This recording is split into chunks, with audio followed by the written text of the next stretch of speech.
Hark! It's an 87th Precinct podcast.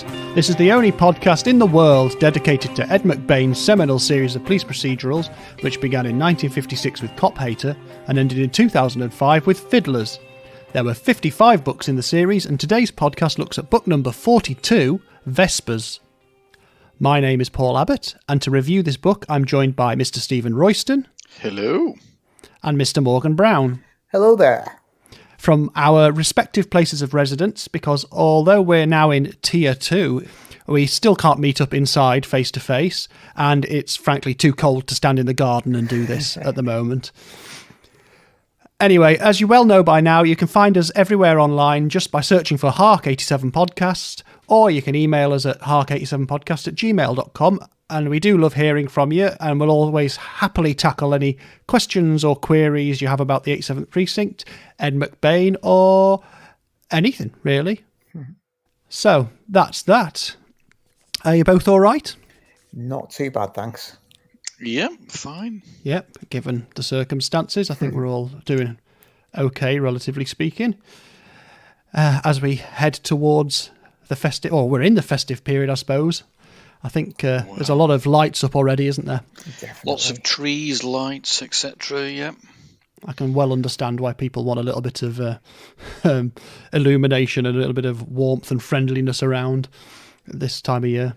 Yeah, I'm sure when I was a lad, though, you didn't get the decorations up for some time yet. No, I think it has crept back into the month a lot more, and I think this year people are being even more sort of willing to just put all the stuff up early. I would normally give it at least another week, but I must admit we've got our tree up at the moment. Yeah. I'm quite welcoming its festive glow. Very nice. Very nice. It's treeriness. Treeriness. Very good. Very wood. Oh dear me. Excellent. This is how it's going to go. Oh yeah. Okay, well, book 42, Vespers. Anyway, let's get away from cheeriness and talk about McBain. Or rather, let's talk about 1990, because this book is copyright registered on the 3rd of January 1990. And so I'll do my usual bits from 1990. I've only picked a little selection here, but I can remember 1990 with quite some clarity. So most of these things I remember very well. Well, I'll tell you one thing I don't remember very well is on the 18th of March 1990, 12 paintings worth between $100 and $300 million are stolen from a museum in Boston. That's Boston, Massachusetts, not Boston, Lincolnshire. That's probably worth more than Boston, Lincolnshire put together. But yeah, two robbers disguised as policemen basically waltz in and take these 12 paintings. It's the largest ever art theft and also the largest ever theft of private property. And to this day, none of them have been recovered. Wow. I don't remember that at all. How strange. It's audacious. The way they are. They followed up leads connected to the mafia, I think. But so far, nothing. It's like things like Vermeers and Rembrandts and Manet and Degas, things like that. So these are big, famous pieces of art that you can't put anywhere or show anyone. Yeah, that's the weird thing about like stolen art, isn't it? Yeah. So yeah, probably not in some despot then, because they would entertain people, wouldn't they, in their residences and get spotted? Yeah, absolutely. So who knows? But yeah, so that's something that passed us by in 1990 anyway. Being as we were 11 and 12 years old at the time, perhaps weren't focused on that aspect of the news. I do remember this though, on the subject of weird things happening in governments. 19th of May. Do you remember what the Agricultural Minister John Selwyn Gummer did? Did he eat a beef burger? Did he force his child to eat a beef burger? Oh, yeah. Yes, indeed. So in the mad cow disease outbreak, the BSE outbreak, we had a British member of the cabinet feeding his daughter a beef burger to try and say, oh, cow, beef's fine. And it's just always been remembered as one of the maddest stunts that anyone's ever done. Another class act from the Tories. Fantastic. Yeah. Very strange. But what else have we got going on? We've got August is summer and fun and Iraq invading Kuwait, leading to the Gulf War. All right, yeah. Which we're essentially still dealing with to this day. A slightly more positive political news. 3rd of October is the official date of German reunification. Oh, yeah, of course, yeah. So no longer East and West, all squashed back together into a happy lump of Germany. So, yeah, but that's good. And November, our Prime Minister, Margaret Thatcher, loses a leadership contest in the Conservative Party. Oh, she does, yeah. Teary-eyed leaving Downing Street. Indeed. Aww. See you later. Hey ho. And we get John Major in. So he becomes Prime Minister in November. There's not many caricatures of anybody who's involved is a total made-up love of peas. Yes. So, yes, his caricature on Spitting Image was just literally him entirely grey and he liked peas. It's just so silly. Biting satire there. But, and something in December. So, basically, it's the 7th of December as we're recording this, and this should be coming out on the 8th of December. And the 8th of December, 1990, I remember this very clearly, massive snowfall across the UK. So I don't know what it was like where you guys were in Carlisle and Yorkshire, but or thereabouts. I remember because we'd moved to Stoke in September of that year, and we had a really, really heavy winter, and it was the 8th of December. So I wonder if you remember it being a very wintry one. I don't know. I seem to remember quite a lot of snow every winter. Is my perception of my childhood. Whether that is just nonsense or not, I don't know. But I feel the same. Yeah, we did quite often have a fair old bit of snow, so it doesn't stand out particularly.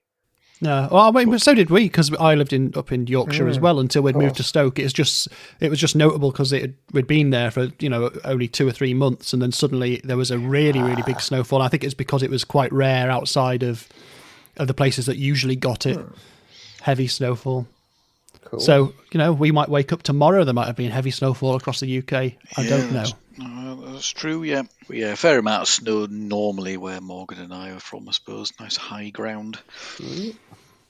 Indeed. Right. Well, that's some stuff in about 1990 there. I won't linger on any more things. There's so much going on now that I remember that for all of these little trivia bits and pieces, it's like, well, there's too much to pick from now because I remember more or less all of this. So let's not linger on it too much, but have a quick look at what McBain was getting up to in this period. And not masses, really, in terms of output. He puts out 3 Blind Mice, which is a Matthew Hope novel. And apparently he appears on a Japanese programme whose title is Midnight Journal in November of 1990, but I can't find out anything about it because, again, I've said this before when researching Japanese stuff, I don't speak Japanese or read it, either. But yeah, he appears. And I suspect that was to do with publicity for 3 Blind Mice. Because according to his archive, he did a promotional tour for William Heinemann, which is his UK publisher, in 1989, 1990. So I wonder whether he actually did do that or whether he was sort of warned off it after his heart attack. Possibly. Because I've seen not much evidence of it, but there is quite a bit of stuff where he's giving interviews and things. And there was an interesting article in the Washington Post called Ed McBain's Mysterious Method when he was on his publicity tour for three Blind Mice. And it's worth mentioning because this was November 1990. It's worth mentioning because there's a couple of interesting things in there. It talks about the computer he uses. He's got an Apple IIe computer, very early Apple computer. And I'm sure I've read or heard a couple of times him say, no, I don't put myself in my books. We've since debunked that over and over and over again. But he does say in this one, he says, heck, I could charge off all of my life on my income taxes. It all winds up in the books. Can contradict himself. And the other thing that I thought was interesting about this was sometimes readers suggest ideas. A blind reader wrote McBain that surely Corella must be making enough money to afford a TDD, the telecommunication device for the deaf, which was featured in that other book we did. Oh, right, okay. So that came from a reader suggestion. Cool. Sometimes he hears stories that are transmutable. Ghosts, an 87th Precinct story. Yeah, I know. I was going to say boo, but then that sounds like me doing a ghost noise. But yeah, apparently that's based on a story a friend once told him about a house where his family lived. They didn't mind the doors opening and closing by themselves, but when they heard the ball bouncing in the attic, it was time to go. So there's some little snippets there from different things. And it does also mention that he's, at this point, by November of 1990, he sells up in Sarasota, Florida. So he moves on, just becomes back up in Norwalk, Connecticut anymore. So we might see less about Florida in the future books from here on in. Right. On to Vespers. Facts and Figures. Publishes in US hardback, William Morrow & Co., 1990. It's the second of 5 books from them.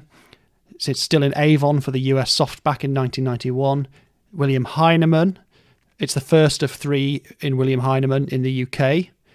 And the UK softback is in Mandarin. So there's been, like we've said for the last couple of episodes, some changes in publishers, which has affected things like the cover designs we look at and things like that. And, well, we better get stuck into it, really. I mean, there's a certain thing with these last couple of books, or certainly the book before this and this one, where I'm not mad keen on digging into the specifics of it, because it's, again, got quite a lot of grotty bits in it. But if we open it up, the first thing we see is a dedication to Anne Edwards and Steve Citron, which are great names. They certainly are. Find out anything about them? I found a little bit, yeah. Yeah, it sounds like a joke name, Steve Citron. So, well, it's like a car, really. Because the Citron Cole, I'm sure they went through a spell of calling their cars after like people's names. So maybe Citron Steve. But yeah, I bet you there's fewer couples ever who were married who wrote more biographies of generally middle-of-the-road people than one can imagine. But no, I think here the connection must be Cincinnati, because I did read that Anne Edwards certainly lived in Cincinnati, Connecticut, sorry, in the middle chunk of her life, which would have been certainly 60s, 70s, I think, maybe 80s. Right, so they might have been part of that literary set that he had around him up there. Yeah, and born mid-20s, so both of them. So does that put them the same age as Ed McBain? Yeah, well, he was 26, yeah. So same age, same city, so no doubt same kind of crowd, really. Anne Edwards, I believe, from what I can gather, is certainly the most famous of the two. Steve Citron wrote... I couldn't really find much about his songwriting, other than it just being mentioned that he had wrote songs for the likes of Liza Minnelli and Edith Piaf. But I think he was more popular for a 1985 book on songcraft, which you can still get now, actually. Which was supposedly a bit of a landmark book, but has some fairly amusing quotes that I was reading on judges all music against Cole Porter. Oh, blimey. That's what some person said. Dismisses hip-hop as an illegitimate form of art. Bloody hell. God. So, yeah, I think he's a bit of a... Stuck in the past. Yes, I think so, yes. But amongst that as well, he wrote biographies of Noel Coward. Noel Coward, good. Andrew Lloyd Webber, not so good. Edgar Allan Poe, and then Queen Elizabeth. So it's a fairly eclectic mix of topics there. Yeah. But Anne Edwards was certainly more prolific, and I think did fairly popular, well-received biographies, like Princess Diana and Maria Callas, and a few on Ronald Reagan as well. So fairly odd topics. Yeah. But quite a lot of like the Hollywood golden era, like Vivian Leigh and Katharine Hepburn. Nice. So yeah, I think that's what she kind of like specialised in. So yeah, I think reasonably well known and still alive, Anne Edwards. Oh, right. Yeah, so there you go. Some reasonably famous dedication. But Yeah, how they have bear any resemblance whatsoever to this plot is non-existent, I would say. Fair enough. Unless they're secret devil worshippers, which you wouldn't necessarily find from a bit of internet digging. No, perhaps not. But, And Steve Citron looks very, very jolly on his photos, so I can't believe for a minute he dabbled in black magic. The happy Satanist. Oh, yeah. So they're a biographical power couple. Yeah, definitely. Absolutely, yeah. Now, I did find out one extra thing about Anne Edwards, and that was she was a writer for some stuff in pictures in Hollywood for a little while, but she was blacklisted as part of the House of Un-American Activities Committee. Ooh, so she went through some of that business as well. Yeah, it's funny how she'd do a biography on Reagan biographies about like Reagan's early years, as it were. So yeah, that's funny. Yeah, she was commissioned to write a book upon which they were then going to make a film, which was going to be the sequel to Gone with the Wind.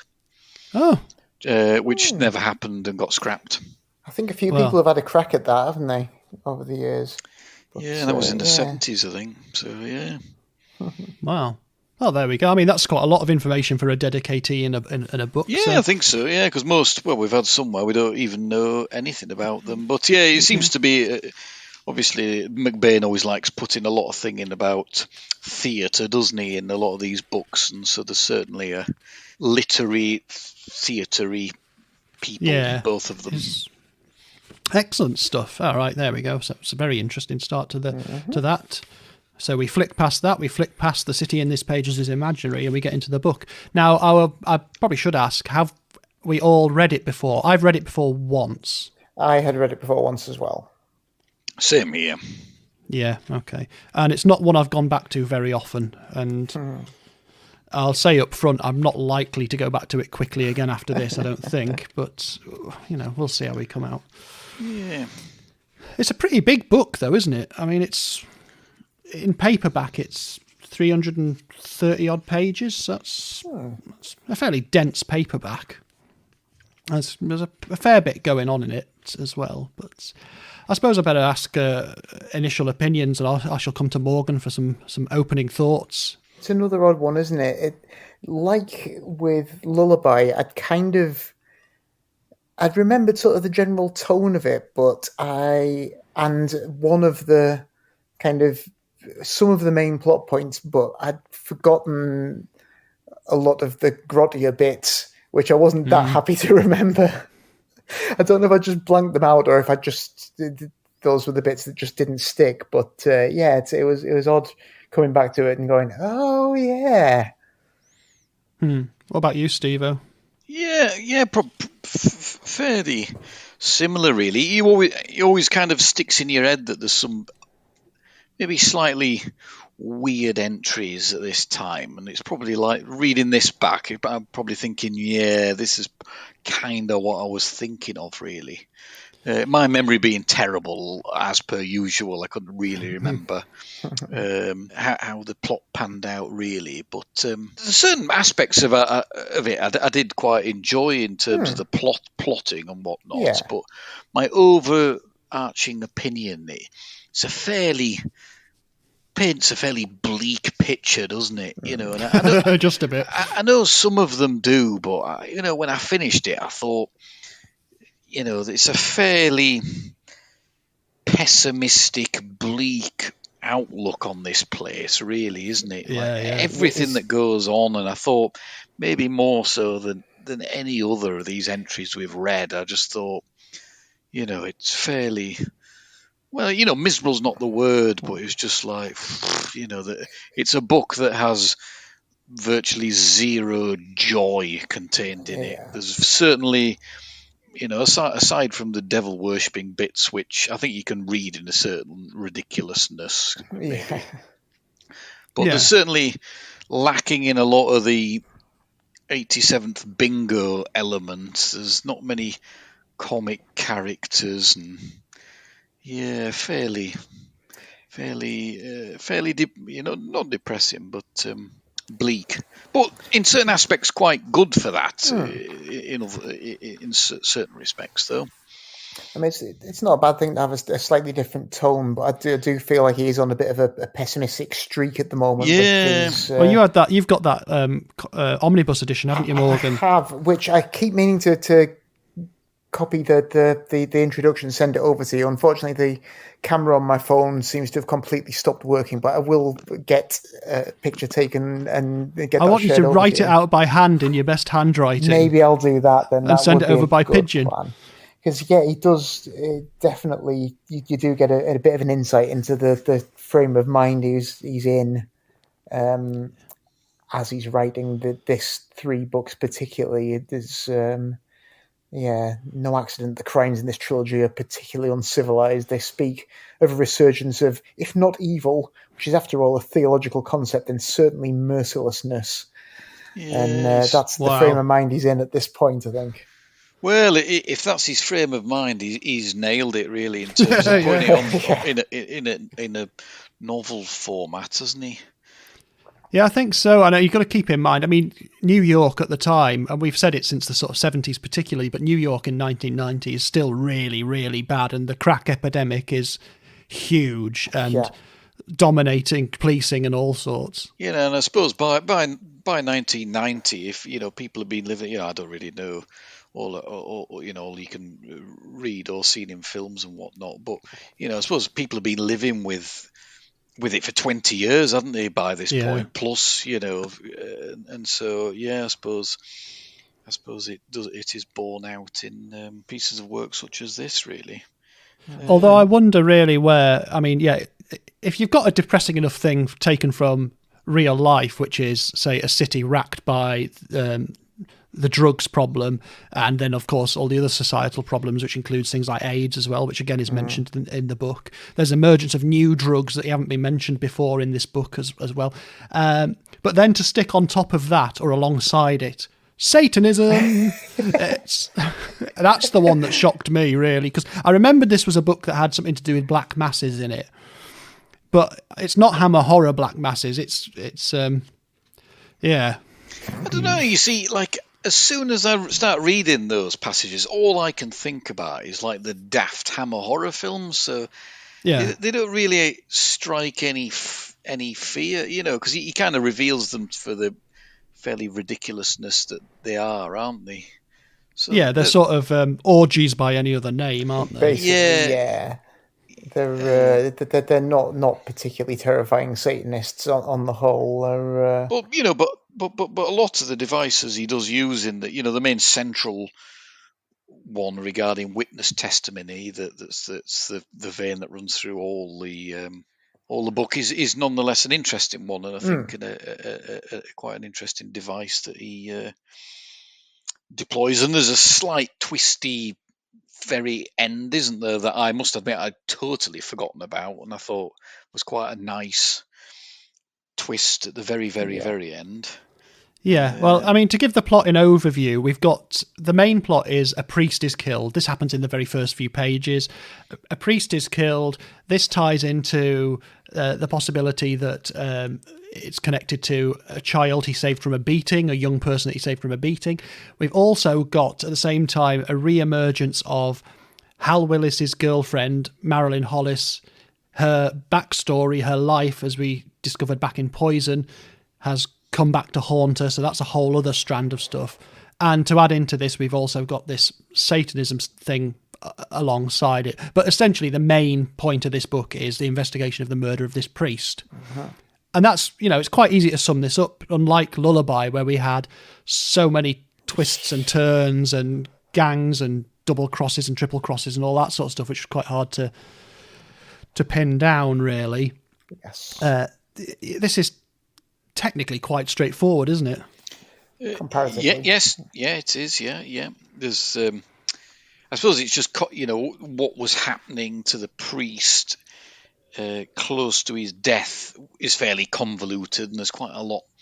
And so is it having an eventful period in his life, really, isn't he, for a priest? And so they're not sure which of these remarkable events is connected to his death, if any. Because one of them involves a child coming into the church just short in the days before his death, I think, doesn't he? Being chased by a mob, and then the fallout from that, and it's the witness testimony that related to that, and also a woman seen with the priest at a similar time. It's all the reliable and unreliable witness testimony to that forms. Yeah, Rashomon.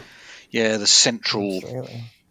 The meat of the book, really, I suppose, isn't it? And how it takes them piece by piece by piece, speaking to one witness, then another, to work out, slowly paint a picture of what actually accurately happened. And as soon as they work that out, they ultimately find the solution, don't they? Have we all seen Rashomon? I have not. No, neither have I. Oh, it's a brilliant film. Obviously, it's referred to in here a lot, and I think it's a bit of a it's a watchword for the technique here, isn't it? Of having multiple narrators of the same event, none of whom are lying necessarily, but they all have different perspectives. Yeah. It's there's certainly a couple of like Dario Argento films that deploy that. One where right at the beginning of the film is Giallo, where you see a murder being committed, and you think you've seen it, and you have, but you just totally misinterpret what's happened. Yeah, and it's they're very clever. It's like anything. Once it's totally explained at the end, it's like so bleedingly obvious, isn't it? But the fun is in your misunderstanding, your misinterpretation of something that you think you understand. Yeah, Rashomon's an amazing film, and obviously it's an Akira Kurosawa film, and stars Toshiro Mifune, who, of course, make High and Low, based on King's Ransom as well. So I wonder if that was in McBain's mind. It must have been, really. This feels like his little nod to Kurosawa, his mentioning of Rashomon here, which is, as I say, remains the best adaptation of any 87th Precinct story anyway. Definitely. So that's nice. So what else have we got going on here? I will say, actually, when I put out the call for people's thoughts on this, our friend Matthew Sullivan mentioned no Monaghan and Munro in this one. That's true, yeah.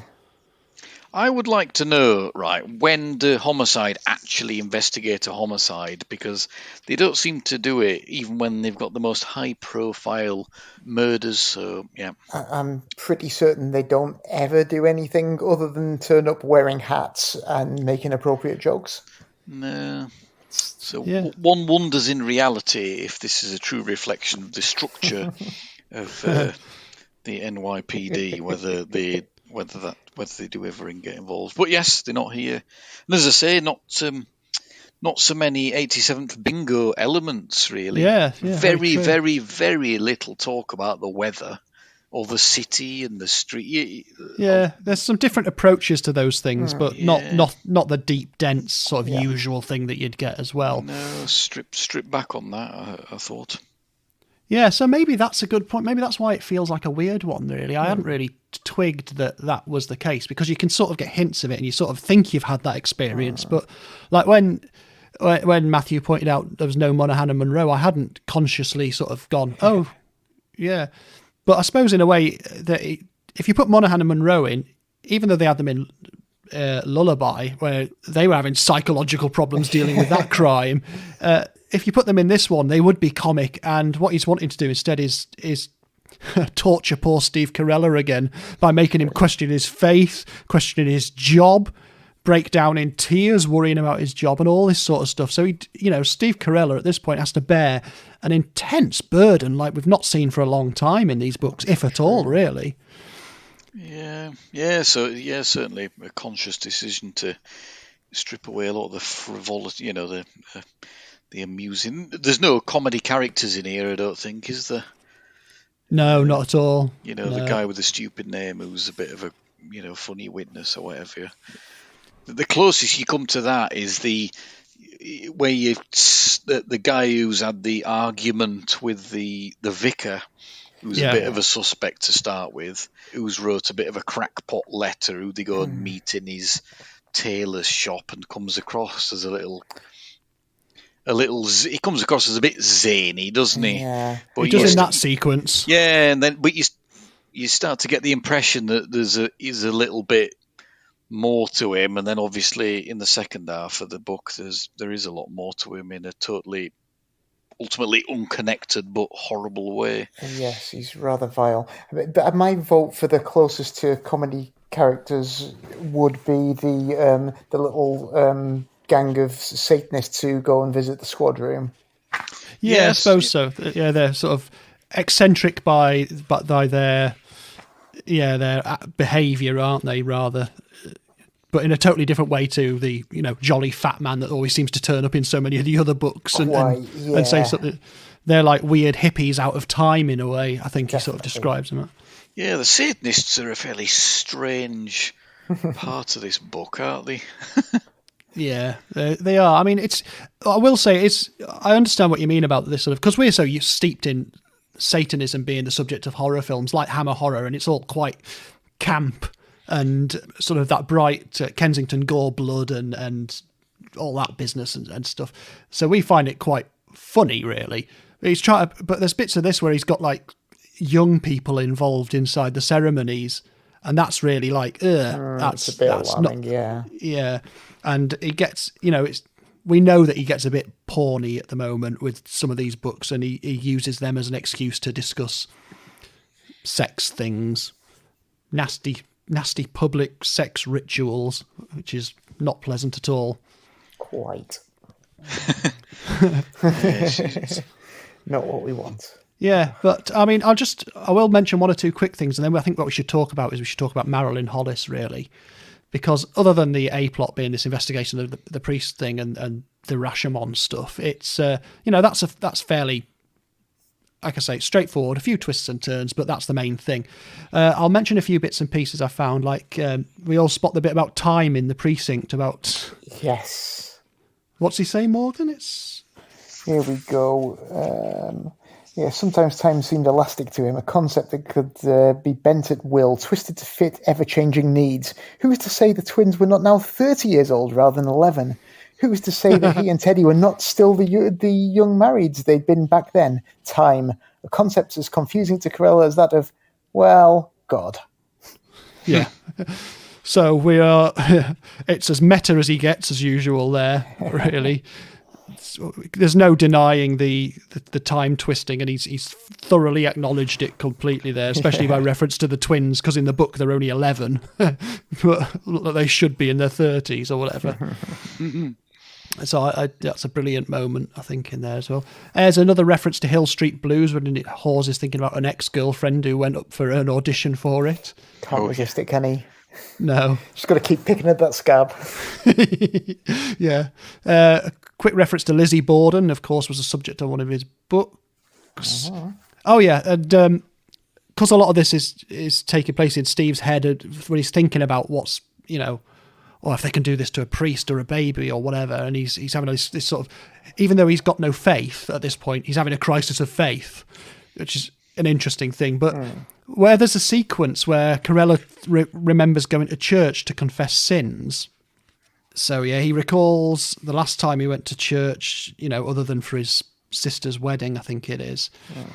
And he goes to confess. He says, "Bless me, Father, for I have sinned. This is 6 months since my last confession."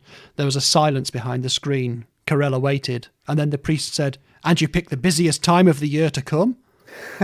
Now that, I've already heard that story from Evan Hunter being interviewed, telling it about himself. So that was it. That was the last time Evan Hunter was in a church, was when that happened, or Sal Lombino, as it would have been, happened. That's just him. That's a story from his life. There. So, can you imagine that, though? You work yourself up to go into this thing to confess your sins, and it's not something I've ever experienced, never been Catholic, and then this guy's like, "Oh, I'm busy." Yeah. So those are some little snippets of things there, aren't they? Does he manage to get in another sly reference to birth date of great men as well? Somewhere? Oh, yes, he does. Yeah. I thought I spotted one of those.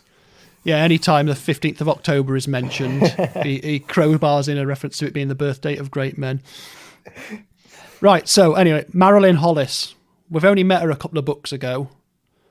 We know that she was indentured, let's say, in prostitution in South America. She now thinks she's free of it, but the phone rings. It's a Spanish-speaking voice. What do we think about this plot? Yeah, you can't help but think he's... Just because Bert Kling's not in this book, he just picks on another of his detectives to give them as miserable a life as possible. Yeah. Yeah, it's a funny one, really. You can't really talk about it without kind of giving away what happens, but you wonder why he feels compelled to wreak misery on his characters, and especially quite an interesting character as well that maybe could have developed some more, really. Yeah, you'd have thought that there was more potential for sort of creating interesting complications for Hal in the future with that situation, but he's obviously decided rather to just bring that whole plot line to a head sooner rather than later, really.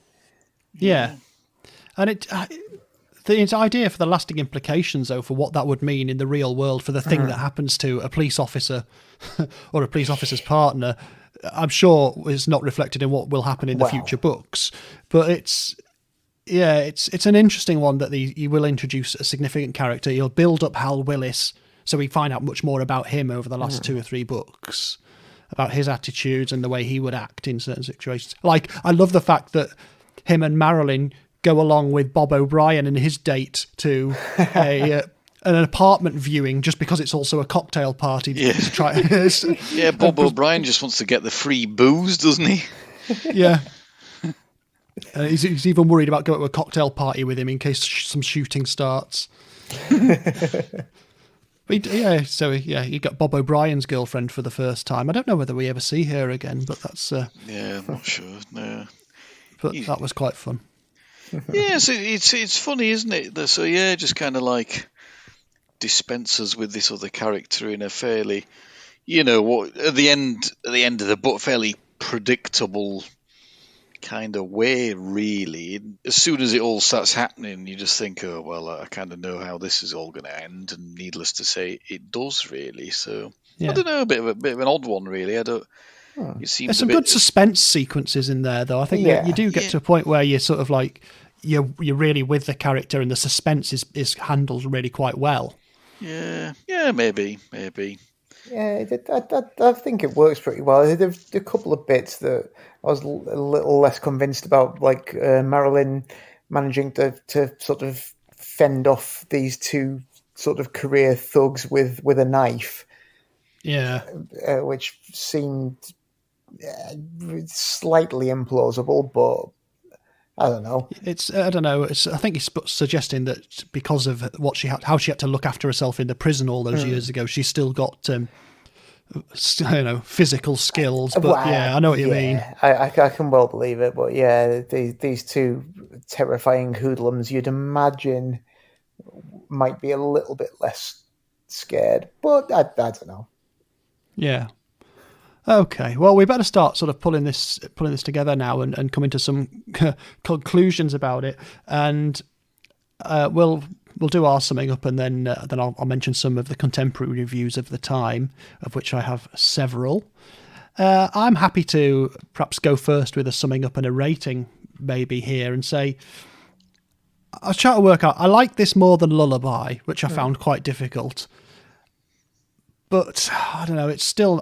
I could do with those Satanist scenes, right? They didn't need to be quite as graphic as they were. No, they really didn't. Because for what actually turns out to be, to some extent, a red herring. Yes. Anyway, to some extent. Although obviously actions do have repercussions in the other bits of plots and things like that. Another good question, actually, before I forget, from Matthew Sullivan. He suggests that because we're all a bit more metal than he is, do we think that the portrayal of the Satanist stuff seems like a reaction to media panic around music at the time? I was wondering about this while I was rereading it. I don't think that. I mean, I guess there was some kind of worry about that. There was the various sort of PMRC related things to do with heavy metal in the late 80s, weren't there? Although it doesn't seem there's no explicit sort of connection to music culture made there, is there? So I think possibly not. I think you've been writing it another 3 years or so later when the church burning started happening in Norway around the black metal scene. There'd be more of a case for that being the case.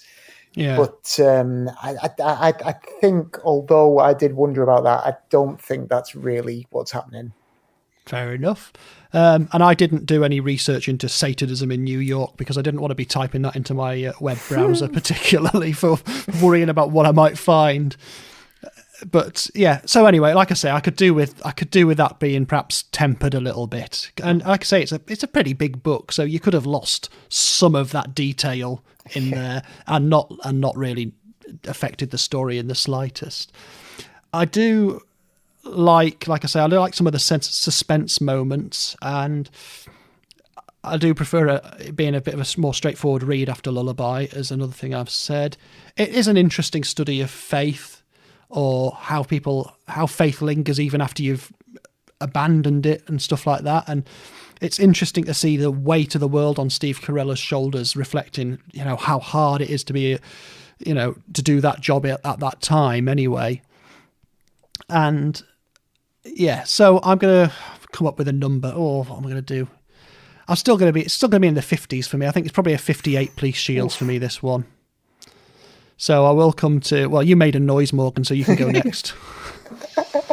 Well, I agree with what you said, really. I do also think it's better than Lullaby. I do also think the scenes of Satanism could have been considerably less pornographic without losing anything. Well, I mean, I guess part of the point is to show that these people are using sort of what's theoretically a religion as just an excuse to be a big gang of pervs, but you could convey that without actually going into so much graphic detail, definitely. But I do think this is quite a lot better than Lullaby. There's some good plotting, there's some good character stuff, and I feel like I'm going to be a bit more generous, and I am going to give this one, I think, let's say 68 police shields. Righto. Well, do what thy will shall be the whole of the law and all that. Steve-o. I think a lot of the pervy stuff about the Satanists is, I don't know, perhaps there's a bit more point to it than just his gratuity, because isn't he just setting up that Abby character right at the end and like creating like this almost like pantomime demon character, isn't he? Who's, just willfully destroyed this vicar for no reason other than just so she can take her pants off, kind of thing. Which was quite, which was slightly interesting. But yeah, you're right. But anyway, but the twist at the end is good, and a lot of the plotting is good, and even though it's fairly bleak, it's got quite a bit going on. So I think I'll be 68 as well. I think it's just below a 7 out of 10 kind of feel to it. Well, appropriately, that gives us a Kenneth score of 64.666. Well, but we round down, so it gives it a score of 64 police shields after all. Yeah, no, I think that's right. Yeah, because I suppose just going back to the plot, because like the Abby character who comes along at the very end that kind of ties everything together, not wishing to give it away, but just like almost motiveless crime, really, and maybe you need all that business around the Satanists to for that to have any purpose. You'd like to think that she came first and therefore the Satanist bit to support her character, rather than he just did all the Satanist bit and thought, oh well, that's a reasonable way to go with that. Then, in which case it doesn't hang together as well. Yeah, interesting. If that makes any kind of sense. Well, let's have a look at what some of the contemporary reviewers thought of it at the time. So The Observer, a British newspaper, The Observer, from the 4th of November 1990, Christopher Wordsworth says, although it's misprinted, he does say the 47th Precinct. The 47th Precinct shows no sign of running out of steam, and McBain's handling of the triple weave, drugs, Satanism, the murder of a priest, has seldom been more masterful or the writing so ambitious. So, a good write-up from The Observer there. The Guardian, British paper again, 11th of October 1990, Matthew Cody. Satanist sexual sacramental free-for-all as boys from 87th Precinct confront druggies, vengeful hoods and slaying of Roman Catholic priest. Holds like handcuffs, but does suggest that the solid police procedural base of this long-running series has finally surrendered to the sensational. Slight sympathy with that view, yeah. Yeah, let's see. So where have we got? Marilyn Stasio for the New York Times, 7th of January 1990. Despite the tone of sobriety in which he addresses Corella's crisis of faith and the heinous crime that set it off, Mr. McBain is too good and too shrewd a writer to overstate the soulfulness. His macabre humour livens up the story, as does a tense subplot in which a beautiful woman tries to outwit two professional killers. So it's Marilyn likes that one anyway. Although I don't think it's not drenched in humour, I wouldn't say. It's No, definitely not. No. Who else have we got? Jean M. White as well. It's just quite a big, long review. She's generally... I do hope Jean M. White is a woman, because I've been calling it... I think I've mentioned this before. I didn't actually check. You can be called Jean and not be, but not usually spelled Jean, are you? But Jean. Jean, yeah. Jean, unless you're called Van Damme. Oh, yeah. Jean Blanc. In the death of the priest, Corella and Hawes find many sinners with secrets. The murderer's identity is a stunner, so is the frightening twist of irony at the end. Fair enough again there. So, by and large, I think those are a very fair and accurate sort of things. Perhaps a bit more effusive than I imagined, really. Again, maybe it's just our viewpoint from now, maybe compared to the viewpoint from then. Yeah, perhaps. So there we go then. That was 1990's Vespers. So the next book in the main series we'll be looking at is 1991's Widows, which I haven't read. Ooh. But we will be back this very self-same festive month to deal with And All Through the House before too long, as well as a little Christmas treat to everyone there. So dig out your copies of that and make sure you've settled your children down and read it to them in front of the fireplace to cheer them on their way to sleep before Santa comes. But yeah, we'll come and we'll do that as well before we get back to the main range and discuss Widows. So until then, we'll see you in the bonus episode for some other silliness, but I'm going to say goodbye, as is Steve-O. Goodbye. And Morgan. Very well.